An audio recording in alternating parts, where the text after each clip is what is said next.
Maybe no one around you speaks English. Or maybe you feel too shy to join groups, so you end up just listening instead of speaking. That's a common struggle, but here's the good news.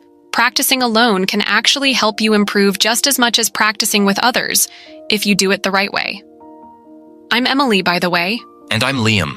This is English in Comfort, the place where you can learn English while you relax, lie down, or even while you sleep. No pressure, no stress, just natural English and interesting topics. And today, we'll share practical ways to practice by yourself, step by step, with examples you can try right now. So if you've ever wondered how to actually speak more English on your own, this is for you. Stick with us. We'll make it simple, fun, and something you can start using right away. Let's get started. Let's start with a method that is simple but really useful. Talking to yourself. Yeah, and before you say, "That sounds weird," just hear us out. A lot of learners feel nervous about speaking because they're afraid of making mistakes in front of others. But when you practice alone, there's no pressure. You can take your time, try out new words, and just get used to speaking without worrying about being judged. Right. No one's listening. No one's correcting you. You can mess up all you want, and guess what? Nobody cares. Exactly. And the best way to start is to just describe what you're doing. If you're making coffee, say it out loud. I'm boiling water, now I'm adding coffee, it smells good. You don't have to make full sentences at first. Just get used to speaking. And don't just list what you're doing like a robot. Try adding little thoughts like, "I think I'll use oat milk today." Actually, no, I'll just have it black. You're practicing real conversation patterns that way. That's a good point. When we speak in real life, we don't just state facts. We react. We change our minds.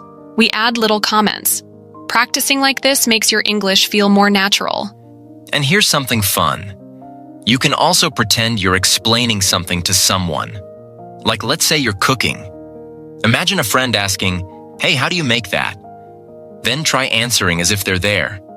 "Oh, it's easy. First I chop the vegetables, then I heat the pan." That way, you're not just practicing words. You're practicing how to explain things clearly.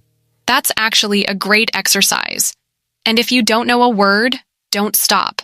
Just explain it another way.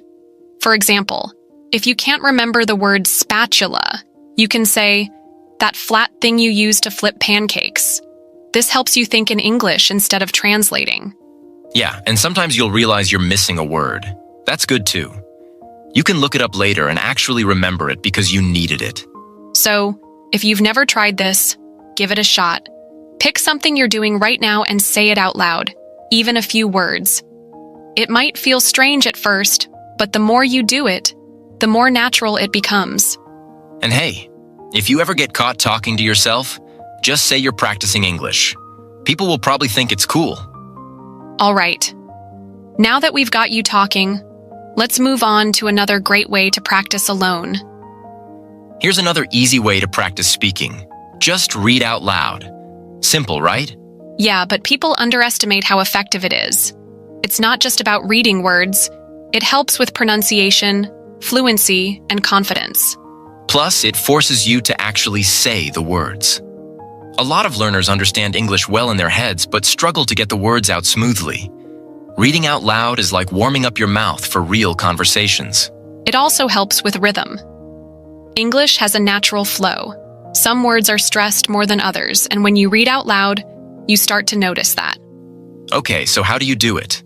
Pick something to read. A book, an article, subtitles from a show, whatever you like. Start slow. Don't rush.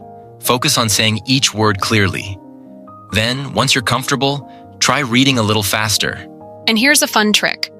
Read the same paragraph twice. The first time, just say the words. The second time, add more feeling.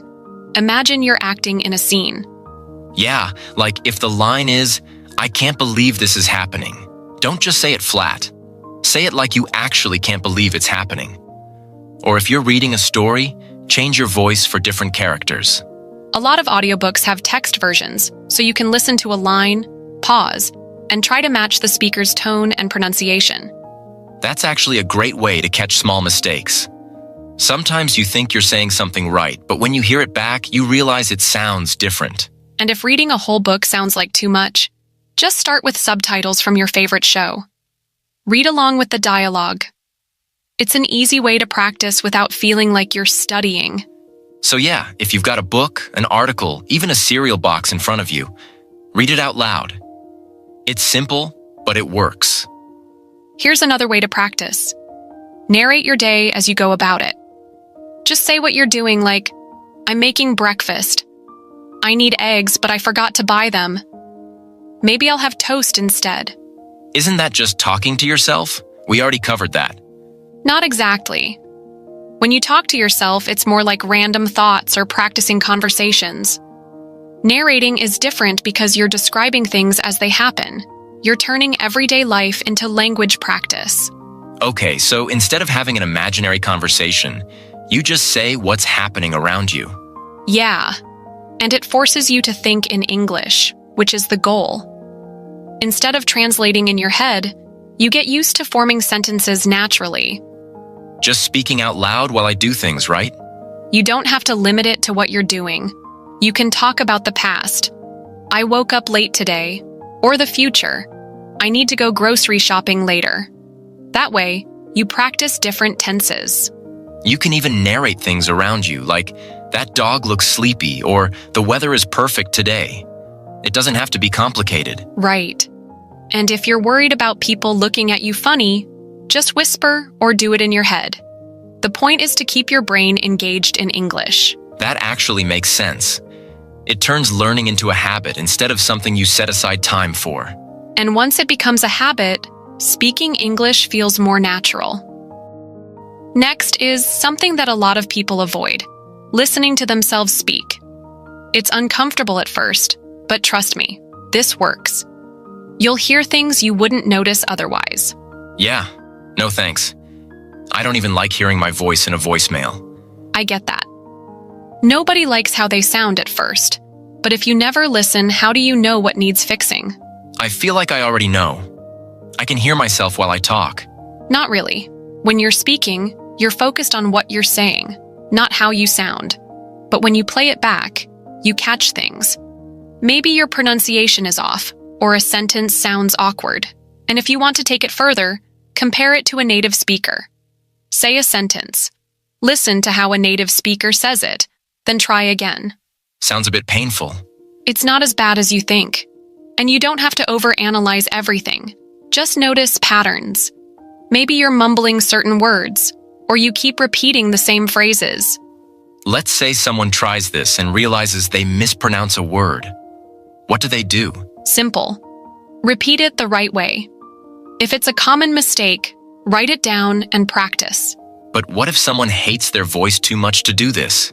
Then start small. Record just one sentence. And remind yourself, this isn't about having a perfect voice. It's about making progress. It's like watching yourself on video to improve body language. Feels weird, but it helps. You know, once you get used to it, you won't even think about it anymore. Fine, I'll try it once. If I cringe too hard, I'm blaming you. Okay, let's go over 2 techniques that help with pronunciation, rhythm, and fluency: shadowing and echoing. Wait, aren't they both just repeating what you hear? They're really similar, but there's a small difference. Echoing is when you listen first, then repeat after a short pause. Shadowing is when you repeat at the same time as the speaker, trying to match their pronunciation and rhythm instantly. So echoing gives you a second to process the sentence before speaking, while shadowing is more like a reflex? Both are useful, but shadowing is harder at first because you don't have time to think. Got it. Echoing is like listening, then copying, while shadowing is imitating in real time. And since they both train your mouth and ears to work together, they help make your speech sound more natural. So if someone wants to try this, where should they start? Pick a short audio clip from a show or podcast, something with clear speech. First, try echoing. Listen, pause, then repeat. Once that feels easy, try shadowing by speaking at the same time as the speaker. Okay, the last thing we want to suggest is using apps that can help with feedback. They're pretty handy when it comes to improving pronunciation or even grammar. Some of these apps let you practice by speaking and then give you instant feedback on how you're doing. Yeah, that's actually a good one, especially for people who are a bit shy or don't feel comfortable jumping straight into group conversations. Apps give you the chance to practice without the pressure of talking to someone else. True. Some apps like ELSA Speak or Speechling can listen to your voice and correct your pronunciation right away. It's like having a little tutor in your pocket.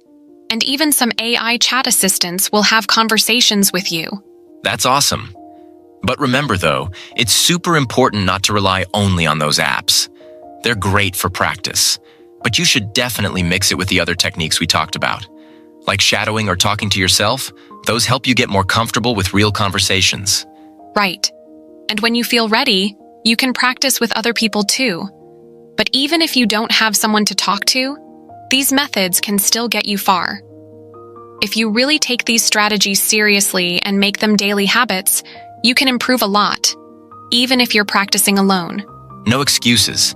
Just keep at it and you'll be amazed at how much you can improve, even by yourself.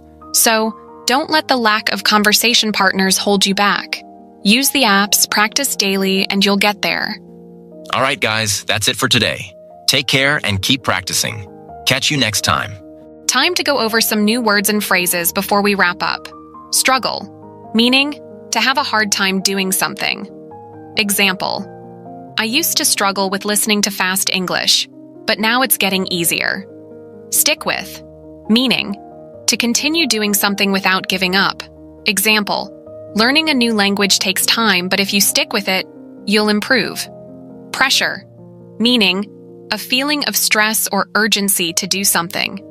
Example, I feel a lot of pressure when I have to speak in front of people. Judged, meaning being evaluated or criticized by others.